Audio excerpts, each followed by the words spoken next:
Welcome back. Today we're doing a deep dive into something really fascinating. Drone filming at one of Christianity's most sacred spots, Qasr al-Yahud. It's right there on the Israeli-Jordanian border. And this wasn't, just setting up a drone and hitting record. This was a huge undertaking, the kind of pioneering mission, facing challenges way beyond your standard production logistics. The goal, capturing the spirit, the feel, the look of where Jesus was baptized. Exactly. And all this amazing footage was actually shot specifically for the Archive Project, Uh, which is essentially a growing library of really high-quality cinematic drone footage. It's purpose-built for faith-based productions, to help storytellers bring these ancient, powerful places to life today. When you dig into how this shoot happened, it's pretty clear. Most drone jobs need maybe one permit. Simple enough. But filming here, in the Holy Land, it required something the sources called diplomatic coordination. That sounds significant. What does that actually mean on the ground? What kind of hoops did they have to jump through?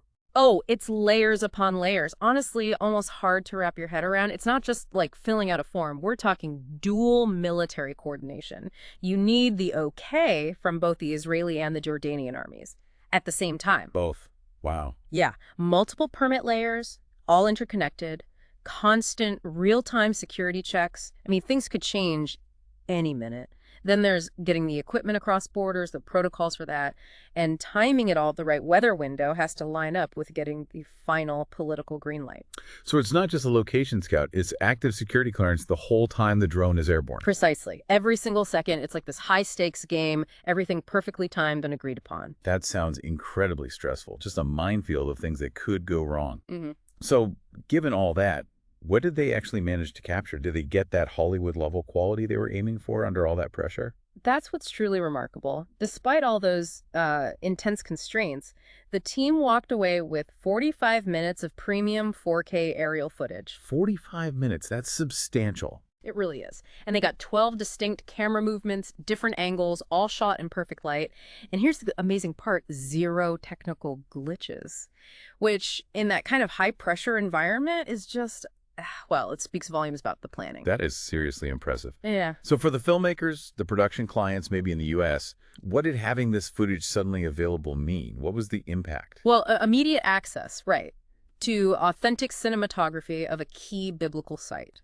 Think about it, it's a really cost-effective way to get visuals you'd normally need, like a helicopter unit for. Super expensive. Right. But this delivers that professional Hollywood-level quality. So filmmakers could suddenly tell these stories with a visual richness and authenticity that maybe wasn't accessible before. It was ready to go. Something that really jumped out from the source material was this phrase, they didn't just call it stock footage, they called it aerial testimony.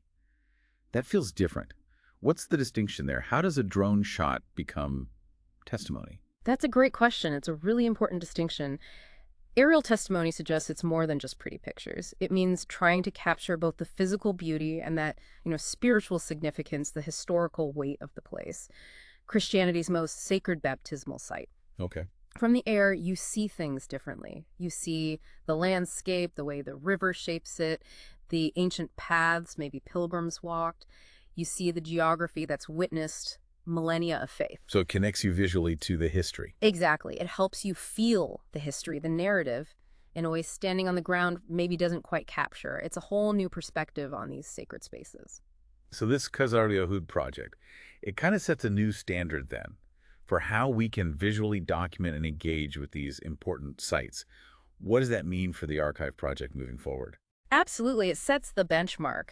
This deep dive, this whole operation, it's really the blueprint for how the Archive Project wants to build its collection. The bigger mission is to preserve this kind of sacred geography for storytellers, for generations to come. Think about places like the ancient walls of Jerusalem or the fishing villages around the Sea of Galilee, the Judean Desert, capturing those places with this level of quality and sensitivity. Ensuring their stories can keep being told visually. Precisely. Keeping that history and spiritual significance alive and accessible. So when we look at this blend, cutting-edge drone tech meets ancient spiritual heritage, what's the big takeaway for us, for anyone watching or creating stories? Well, it leaves us with a question, really, something for you, the listener, to think about. In our world, we're getting access to some of these incredibly important sacred or historical sites can be difficult, sometimes impossible. How might this kind of aerial testimony, this unique viewpoint, actually change how we perceive these places, how we connect with them, maybe even how we play a part in making sure they're preserved for the future?